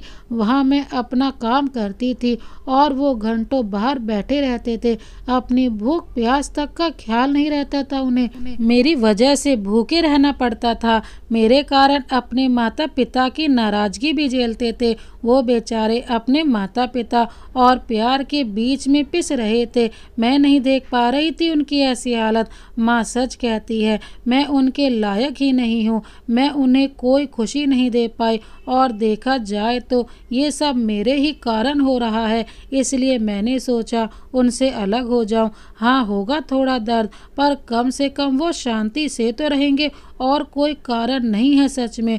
रुआंसा सी होकर मैं माधव से इतना प्यार करती हूँ जितना मैं खुद से भी नहीं करती, मेरी जिंदगी से बढ़कर है वो। मैं हर पल राम जी से यही विनती करती हूँ कि माधव के सिवा किसी और के बारे में सोचने से पहले वो मेरी जिंदगी छीन ले, सौम्या ने बिलखते हुए कहा। दीदी तुम शांत हो जाओ प्लीज़, मत रो, मैं तो बस असल बात जानना चाहती थी। मुझे पता था मेरी दीदी इतनी सेल्फिश नहीं हो सकती, पर तुम फोटोग्राफी के लिए जीजू से भी तो मना कर सकती थी, समीक्षा ने कहा। एक बार नहीं कई बार सोचा कि बोल दूं, माधव से कि मुझे आपको तकलीफ देकर नहीं करना अपने सपने पूरे, पर माधव ने मुझे कसम दे रखी थी कि मैं उनके कारण अपना सपना ना छोड़ूं, और अगर मैं जिद करके मना कर भी देती तो वो जिंदगी भर ये सोचकर घुटते रहते कि उनकी वजह से मैंने अपने ख्वाब कुर्बान कर दिए। सौम्या ने रोते हुए कहा, लेकिन दीदी, इस तरह तो माधव जीजू तुम्हारे बिना खुश नहीं रह पाएंगे और ना ही तुम उनके बिना। समीक्षा ने कहा, मैं जानती हूँ उन्हें, वो ये सोचकर खुश रहेंगे कि मैं खुश हूँ और अपने सपने भी पूरे कर रही हूँ, और मेरी खुशी तो माधव है। सौम्या ने कहा, 4 महीने बीत चुके थे। सौम्या माधव से दूर 4 महीनों से अपनी माँ के घर पर ही थी, और वो माधव जो सौम्या से दूर रहने पर बेचैन हो जाता था, उसने इन दिनों में उससे एक बार बात तक नहीं की थी। हाँ, कभी कभी फ़ोन लगाने के लिए जैसे तैसे हिम्मत कर लेता, पर सौम्या का कोई परेशानी ना हो ये सोच के रुक जाता। लेकिन सौम्या देखे बिना कैसे रह सकता था माधव। जब सौम्या मंदिर या पार्क जाती तो वहीं कहीं दूर से छुपकर उसे देखा करता, तो कभी उसकी एक झलक के लिए एयरपोर्ट के रास्ते में पड़ने वाले श्री हनुमान मंदिर के पास ही कहीं खड़ा हो जाता, जहां दर्शन किए बिना सौम्या कभी आगे नहीं जाती थी। माधव को थोड़ा भी एहसास कराए बिना सौम्या भी समय पर उन जगहों पर पहुंच जाया करती जहां माधव उसे छुपकर देखने आया करता, जिससे एक पल के लिए ही सही वो भी माधव को देख ले। कहते हैं कि राम जी की इस नगरी में हर चीज का मूल्य देना होता है, खुशियों का भी, पर इनकी इस नगरी की एक अद्भुत चीज भी है जिसका मूल्य है ही नहीं। जो सबसे हसीन है वो है प्रेम, और सिया राम जी की प्रेम कहानी भी तो अद्भुत है। माधव और सौम्या के बीच उनका सच्चा प्यार ही था जो दूर रहने पर भी उन्हें बांधे हुए था। तभी तो आज दोनों दीवाने एक दूसरे के लिए एक दूसरे से ही अलग हो रहे थे। इसी तरह दिन गुजर रहे थे। इन लम्हों में भी कभी अलग रहने की उदासी थी तो कभी एक दूसरे की खुशी से मिलने वाली संतुष्टि। आज सौम्या का पहला वट सावित्री व्रत था। वह अपनी कजिन कविता के साथ मंदिर गई हुई थी। समीक्षा भी उनके साथ ही थी। आज मंदिर में सौम्या की नजरें हर और माधव को ढूंढ रही थी, पर वो उसे कहीं नहीं दिख रहा था। उसे विश्वास था कि माधव आज जरूर आएगा। सौम्या मंदिर में एक जगह बैठ गई और अपनी बहनों से ये बहाना किया उसे मंदिर में बैठने से शांति मिल रही है करके माधव का इंतजार करती रही। बहुत देर हो चुकी थी पर माधव अभी तक नहीं आया था। सौम्या की बहनें अब उसे घर चलने की जिद करने लगी तो उसे जाना ही पड़ा। मंदिर से बाहर निकलने तक सौम्या की बेचैन नजरें माधव को तलाश रही थी। वो तीनों गाड़ी में बैठ गई और मंदिर से निकल गई। चिंता मत करो, जीजू कुछ काम में फंस गए होंगे, समीक्षा ने दबे शब्दों में सौम्या को तसल्ली दी। सौम्या ने अपना सर हिलाकर हाँ किया। अरे भैया, थोड़ा साइड में रोकना, कविता ने ड्राइवर से कहा। क्या हुआ दीदी? समीक्षा ने कविता से कहा। अरे मुझे इस शॉप से अपना लहंगा उठाना है। कल मैं इनके साथ आई थी पर लहंगा रेडी नहीं था। मैं आती हूँ 10 मिनट में, कविता ने ये कहा और चली गई। कुछ देर बाद कविता शॉप से वापस आ गई। वह जल्दी में सौम्या और समीक्षा की ओर आ रही थी। सौम्या, मैंने अभी माधव जी को देखा अंदर शॉप में कविता के साथ।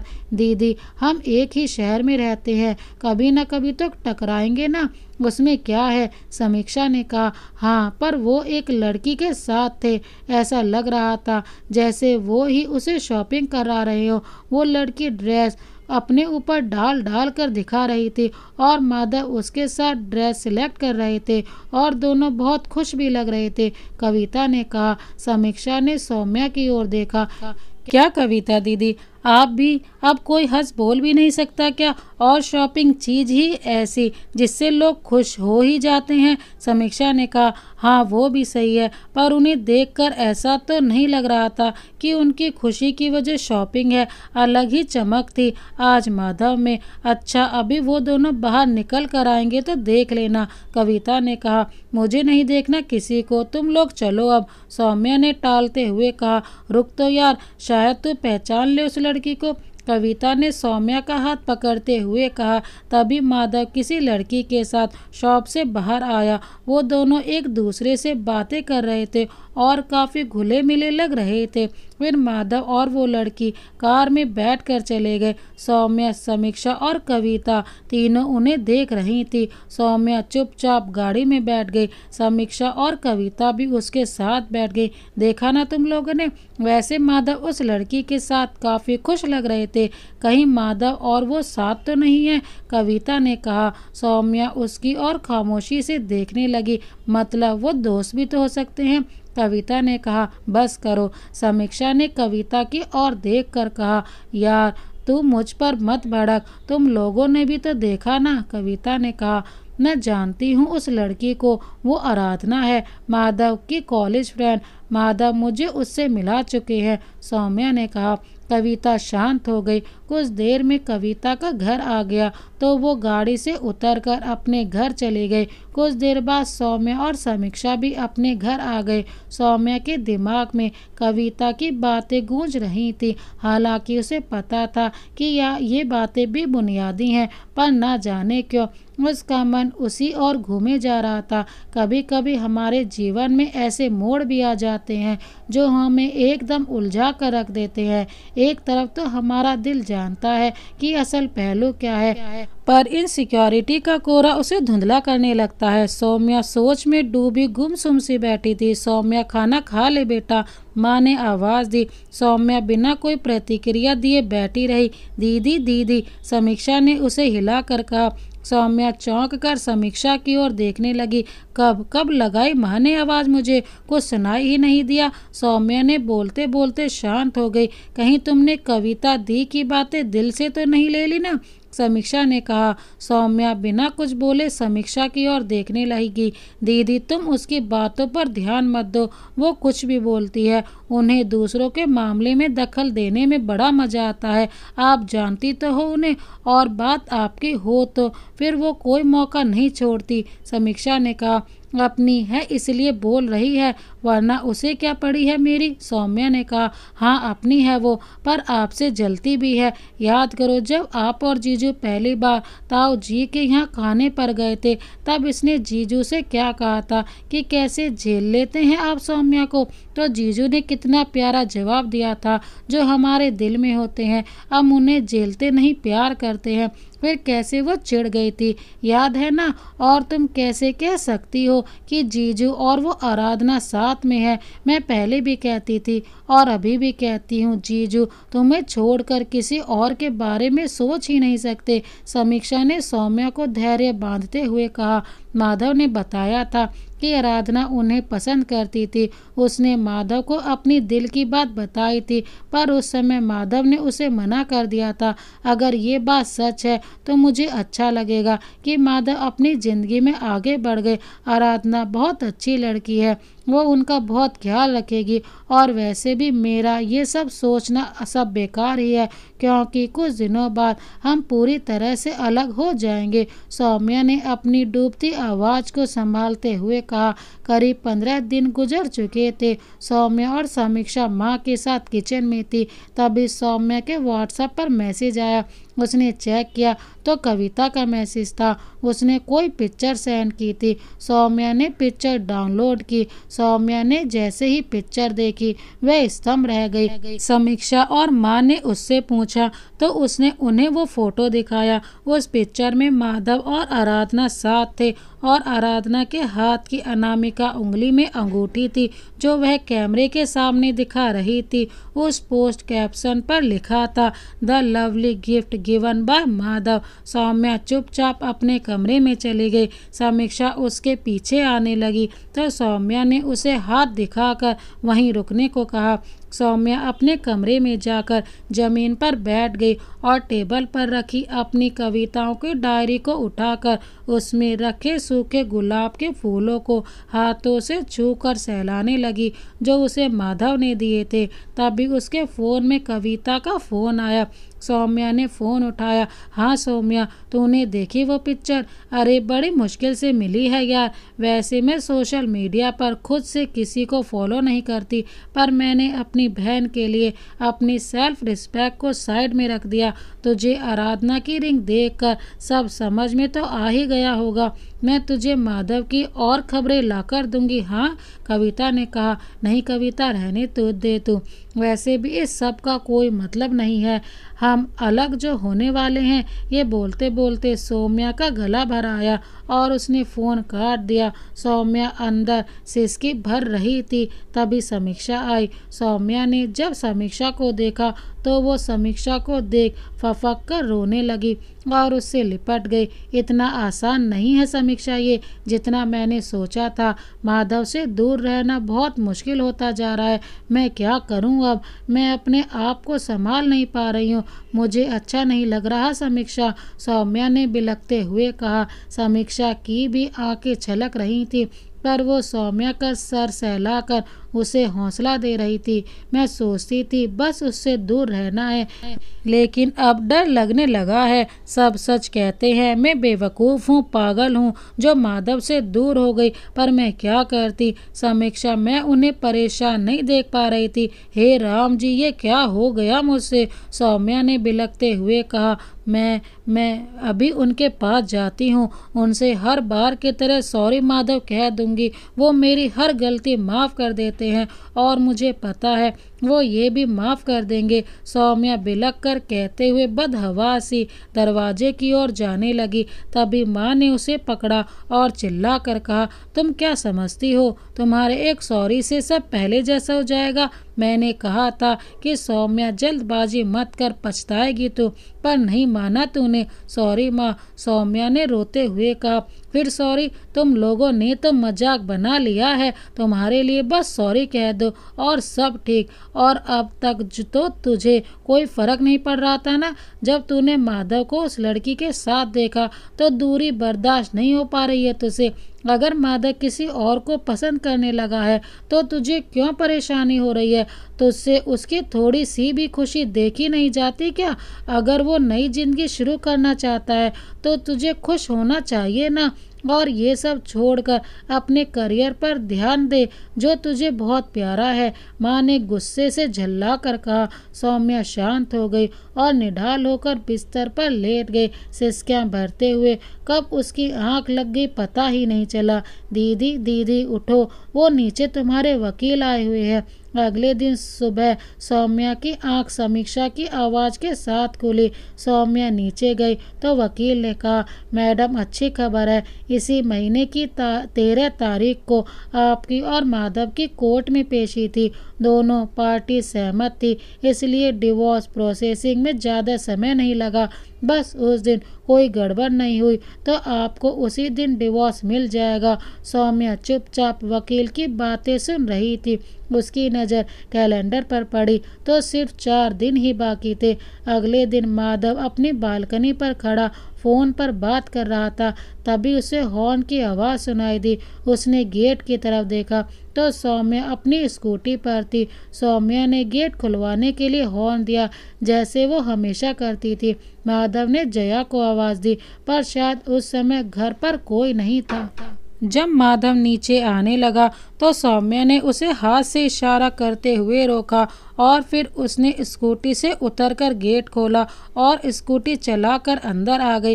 फिर उसने स्कूटी पार्क की ठीक उसी जगह जहां वो हमेशा करती थी। सौम्या ने गाड़ी से चाबी निकाली और घर में जाने से पहले आंगन में बने शिव मंदिर में नमन किया। हमेशा की तरह माधव ऊपर से सौम्या को देख रहा था। उसे सौम्या का पहले वाला अंदाज देखकर अच्छा लग रहा था। सौम्या घर के अंदर आई, घर पर कोई नहीं था। तभी माधव सीढ़ियों से उतरते हुए नीचे आया। सौम्या और माधव 6 महीने बाद एक दूसरे को इतने करीब से देख रहे थे। दोनों का दिल कह रहा था कि अभी गले लगकर सारी दूरियां मिटा दे, पर समय ने ऐसा रुख बदला कि आज दोनों एक दूसरे से नजरें चुरा रहे थे। वो मेरा कुछ सामान, वो मैं अपना कुछ सामान लेने आई हूँ, कबर्ड में रखा है। सौम्या ने झिझक कर कहा, ओह हाँ ठीक है, माधव ने भी झिझकते हुए कहा। दोनों खामोश हो गए। माँ पापा कहीं गए हैं क्या? सौम्या ने कहा। हाँ, वो कहीं गए हैं, शायद मंदिर गए हैं, माधव ने कहा। वक्त भी कितना अजीब होता है ना, सब कुछ एक सा कहर है ना देता है, कब कैसा बदभाव दिख रहा है हम अंदाजा भी नहीं लगा सकते। कभी एक दूसरे से बात किए बिना बेचैन हो जाने वाले माधव और सौम्या आज इस तरह चुप थे जैसे उनके पास बोलने के लिए शब्द ही ना हो। सौम्या अपने कमरे में जाकर अपना सामान निकालने लगी, तभी पलंग पर पड़ा माधव का फोन बजा। फोन की रिंग सुनकर माधव कमरे में आया और बालकनी में चला गया।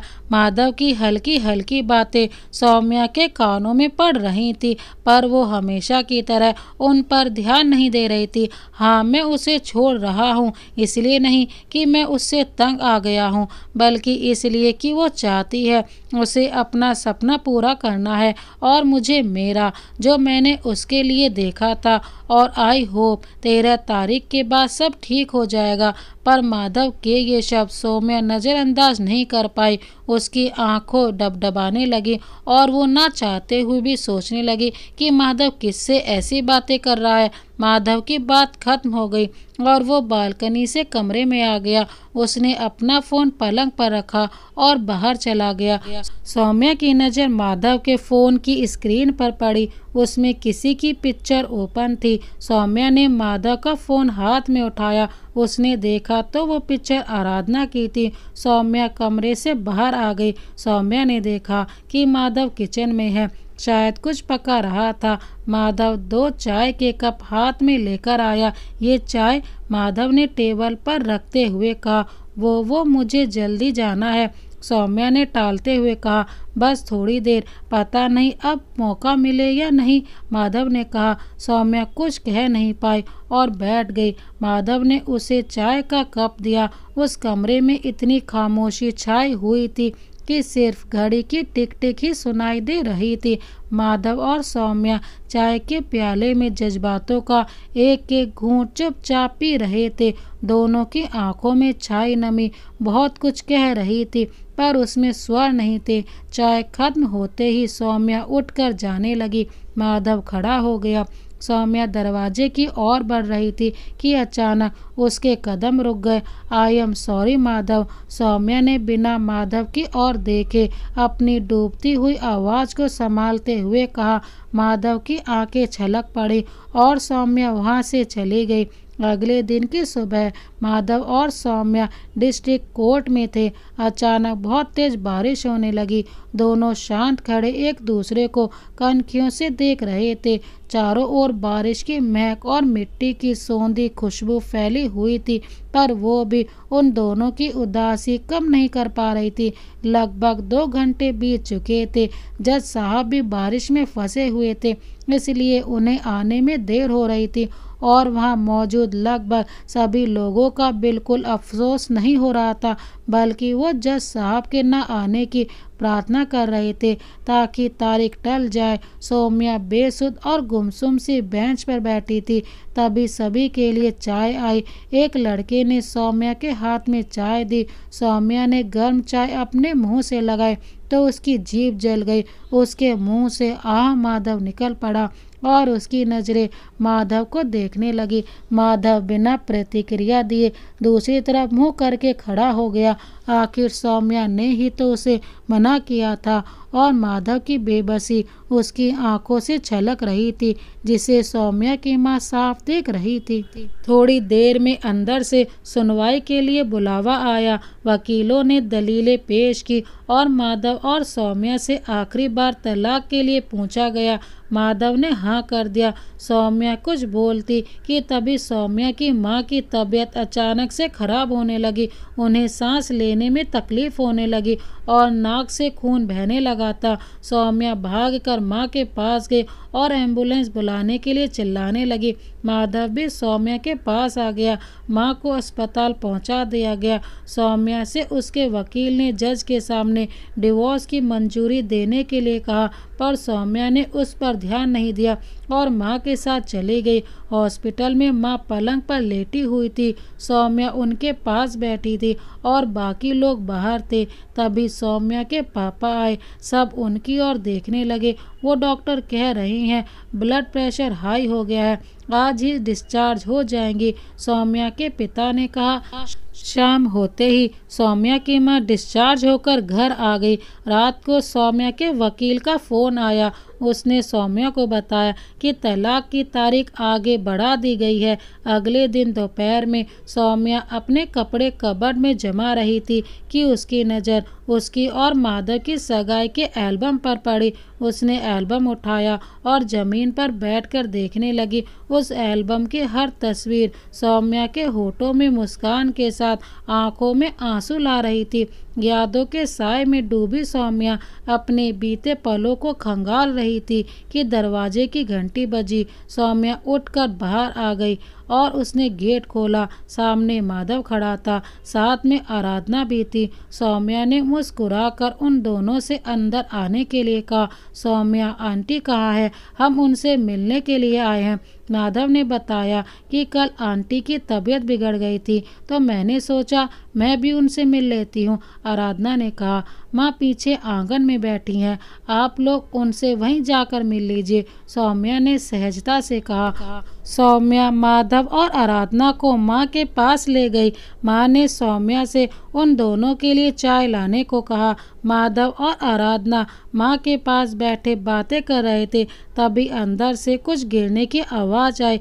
माधव और आराधना भागकर किचन की ओर गए तो देखा चाय के टूटे कप और चाय जमीन पर पड़े फैले हुए हैं और सौम्या जमीन पर बेहोश पड़ी है।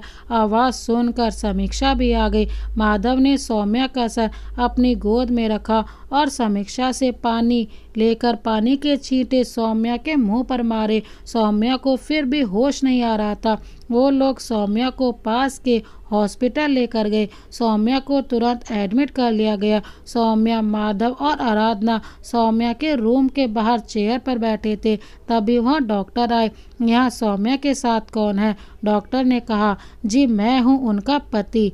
माधव ने हड़बड़ी में उठकर कहा। बहुत कमज़ोर हो गई है आपकी वाइफ, शरीर में खून की कमी आ गई है। हीमोग्लोबिन 7G/DL से कम है, उन्हें ब्लड चढ़ाना पड़ेगा। लगता है 15-20 दिन से प्रॉपर डाइट नहीं ले रही हैं। और आप उनका ध्यान नहीं रखते क्या? डिप्रेशन में है वो। किसी गहरी सोच में डूबे होने के कारण वो बेहोश हो गई थी। आज उन्हें यहीं एडमिट करना होगा, डॉक्टर ने कहा। डॉक्टर के वहाँ से जाते ही माधव ने गुस्से में कहा। समीक्षा, क्या परेशान कर रहा है सौम्या को? समीक्षा ने कुछ नहीं कहा। सब उसकी इच्छा से हो रहा है तो फिर क्या परेशान कर रहा है उसे? माधव ने तेज आवाज़ में कहा। वो जीजू, समीक्षा ने हिचकिचाते हुए कहा। तुमसे सीधे बोलना नहीं आता है क्या? जो पूछा है उसका जवाब दो। माधव ने समीक्षा की ओर देखकर कहा। दीदी आपके बिना नहीं रह पा रही है जीजू, आपसे दूर रहना उससे बर्दाश्त नहीं हो रहा है। वो अपनी तकलीफ किसी को जाहिर नहीं होने देती, पर सबसे छिपकर रात रात भर रोती रहती हैं। कोई सुन न ले इसलिए अपनी सिसकियाँ अपने हाथों से दबा देती हैं। उसे अपने करियर का कोई लालच नहीं है और ना ही आपसे या अंकल आंटी से कोई शिकायत है। वो आपकी खुशी और आपके घर की शांति के लिए आपसे अलग हो रही थी। आप उसके सपने के लिए जिस तरह परेशान होते थे वो ये नहीं देख पा रही थी और आपकी कसम के कारण कुछ बोल भी नहीं पा रही थी। अंदर ही अंदर घुट रही थी वो। आपके और आपके परिवार के बीच होने वाले विवाद का कारण भी वो अपने आप को समझती है, इसलिए आप लोगों से दूर हो गई जिससे आप लोग शांति से रह सके। और उस बेवकूफ़ ने सबके सामने बुरे बनने की भी बिल्कुल चिंता नहीं की। दीदी आपसे बहुत प्यार करती है जीजू। उसने कभी खुद के बारे में नहीं सोचा, हमेशा आपके और आपकी फैमिली की चिंता की। आप जानते हैं कि वो बहुत सेंसिटिव है जीजू। आपके और आराधना के साथ होने पर भी उसने कुछ नहीं कहा, पर मुझे पता है उसे सबसे ज़्यादा इसी से धक्का लगा है। समीक्षा ने रुआंसा सा होकर कहा, किसने कहा कि मैं और माधव साथ हैं? मतलब मेरी 15 दिन पहले ही कोर्ट मैरिज हुई है। आराधना ने कहा। माधव का चेहरा गुस्से से लाल हो गया। उसने अपना हाथ दीवार पर गुस्से से मारा और सौम्या के रूम का दरवाज़ा खोलकर सीधे दाखिल हो गया। सौम्या बेड पर लेटी हुई थी और पास खड़ी नर्स उसे खून की बोतल लगा रही थी। ए तुम पागल हो क्या? बेवकूफ़ी की भी हद होती है।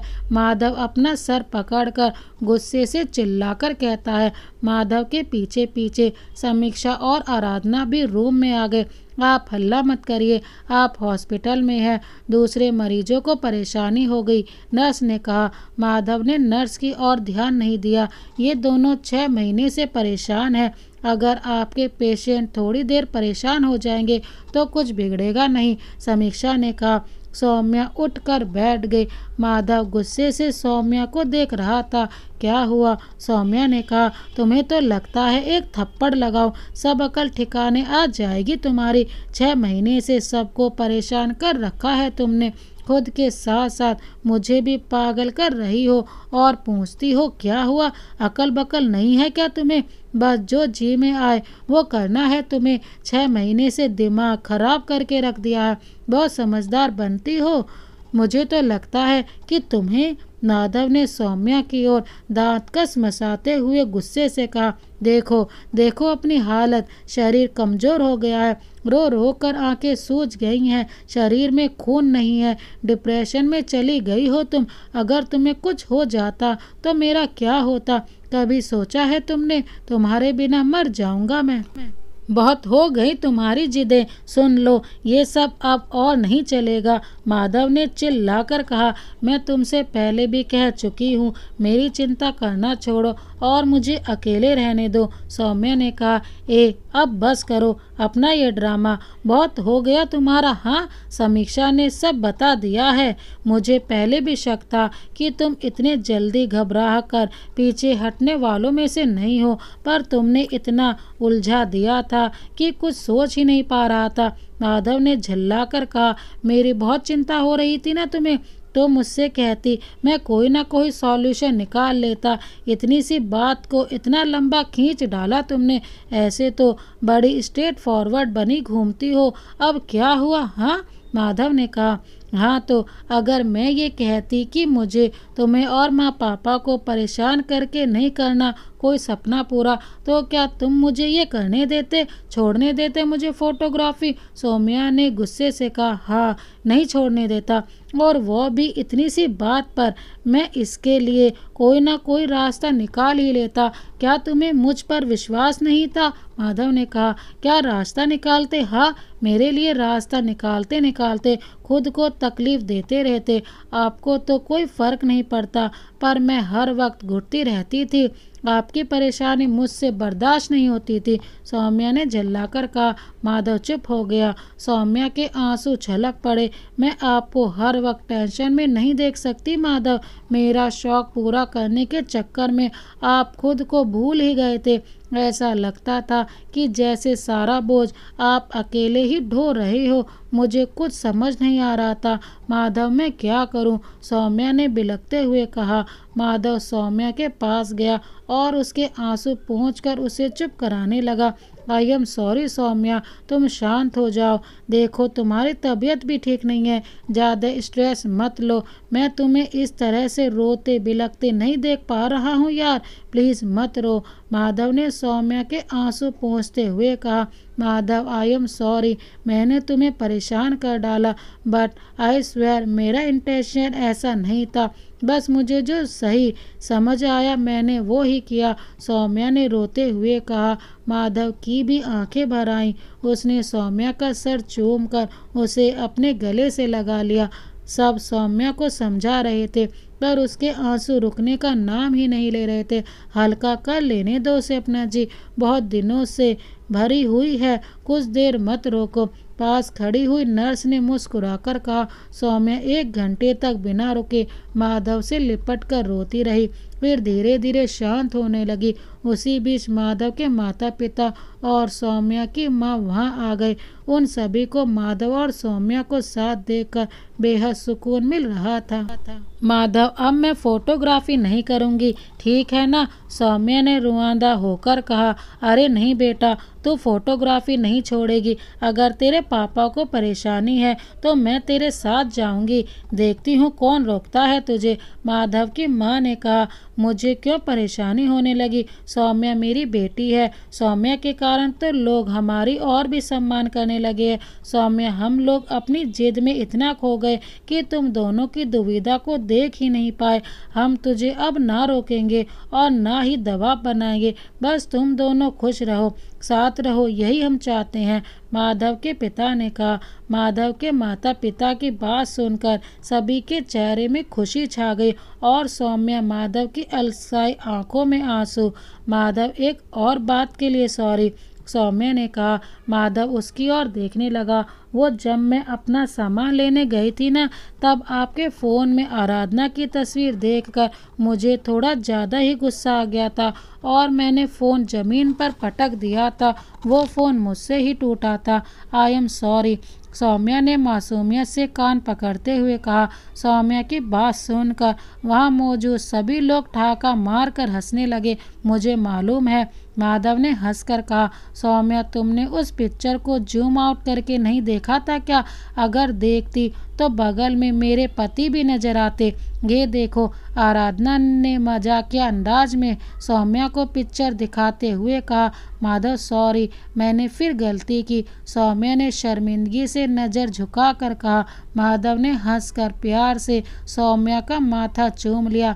लेकिन आराधना और मैं साथ हैं, ये बातें कौन फैला रहा था? माधव ने कहा। जीजू, वो ही कविता। समीक्षा ने कहा। ये कविता है क्या? यार, इसे प्रॉब्लम क्या है जो दूसरों के मामले में टांग अड़ाती रहती है? माधव ने कहा। जाने दो ना माधव, छोड़ो, उसने कुछ कहा हो पर स्वीकारा तो मैंने था ना, सौम्या ने माधव की बाहें थामते हुए कहा। अब बस करो दीदी, ये आंसू नहीं मोती हैं, इन्हें बहा दोगी तो मोतियाबिंद हो जाएगा। समीक्षा ने सौम्या के आंसू की बूंद को हवा में उछालते हुए कहा। सौम्या हंस पड़ी और सौम्या के साथ वहां मौजूद सभी लोगों के होठों पर हंसी छा गई। अगले दिन सौम्या हॉस्पिटल से सीधे अपने घर आई। ओह, आई एम सॉरी, अपने और माधव के घर। वहाँ सौम्या का बिल्कुल उसी तरह गृह प्रवेश हुआ जैसे वो पहली बार दुल्हन बनकर आई थी। सौम्या आज माधव के साथ बहुत खुश थी। सौम्या और माधव की जिंदगी पहले की तरह हो गई। बस बदभाव ये आया कि सौम्या अपने काम के लिए अकेले कहीं भी जा सकती थी। उनके बीच कुछ चीज़ें ऐसी थी जो हमेशा से बहुत प्यारी थी, जैसे माधव का सौम्या को हर निवाला फूंक फूंक कर खिलाना, माधव के हाथों में चोट लगने पर उसके हाथों को सौम्या का चूम कर सहलाना और सौम्या का हमेशा की तरह गलतियां करना और फिर आई एम सॉरी कहना, फिर माधव का मुस्कुरा कर उसे माफ़ कर देना। सौम्या और माधव के प्यार का रंग समय के साथ और भी गहरा हो रहा था। इस साल सौम्या और माधव की झोली में डबल खुशियां आ गिरी। पहले तो ये थी कि सौम्या को best nature photographer of the year का अवार्ड मिला और दूसरी और सबसे प्यारी खुशी ये थी कि सौम्या और माधव माता पिता बनने वाले थे। बच्चे की खबर से तो उनके घर का माहौल ऐसा बन गया कि जैसे कोई त्योहार हो। सभी सौम्या का पल पर ख्याल रखने लगे और माधव तो जैसे कोई और ही जहान में था। कुछ महीनों बाद, माधव, अब और नहीं खा सकती मैं, मुझे लगता है मैं फट जाऊंगी। सामने खाने की प्लेट लिए माधव से सौम्या ने कहा, प्लीज़ यार, ये आखिरी बाइट खा लो। देखो, ऐसी हालत में माँ का पूरा भरण पोषण बच्चे को मिल जाता है तो फिर माँ के लिए भी तो कुछ होना चाहिए ना, जो उसे पोषण दे। माधव ने कहा, आपकी इन्हीं बातों के कारण मेरा वजन और औरतों से ज़्यादा हो गया है। अब तो हॉस्पिटल में नर्स तक मेरा मजाक उड़ाती हैं। आप मुझे मोटा कर देंगे। सौम्या ने कहा, अच्छी बात है, तुम गोलू मोलू सी और भी क्यूट लगोगी। माधव ने सौम्या के गाल खींचते हुए कहा, माधव। सौम्या ने कहा, आई एम सॉरी यार। माधव ने हंस कर कहा, जितना अजीब प्यार होता है उतने ही अजीब होते हैं प्यार करने वाले। अपनी प्रिया की खुशी के लिए उसी से दूर हो जाते हैं, जैसे राधा रानी अपनी कृष्ण से दूर रही। पर इसमें एक आश्चर्य ये है कि वो कभी अलग ही नहीं थे, संपूर्ण थे। यही तो होती है प्रेम की शक्ति, जिसमें शरीर तो अलग होते हैं पर आत्मा एक हो जाती है। और कितना सरल है ना ये शब्द सॉरी, जो कई बार ऐसा एहसास बना जाता है कि बड़ी से बड़ी बात आसानी से सुलझ जाती है। प्यार भरी तकरार रंगीन हो जाती हैं और दिलों की दूरियां मिट जाती हैं। दोस्तों, इस कहानी को अंत तक देखने के लिए आपका बहुत बहुत धन्यवाद। ये कहानी आपको कैसी लगी हमें कमेंट बॉक्स में ज़रूर बताएं।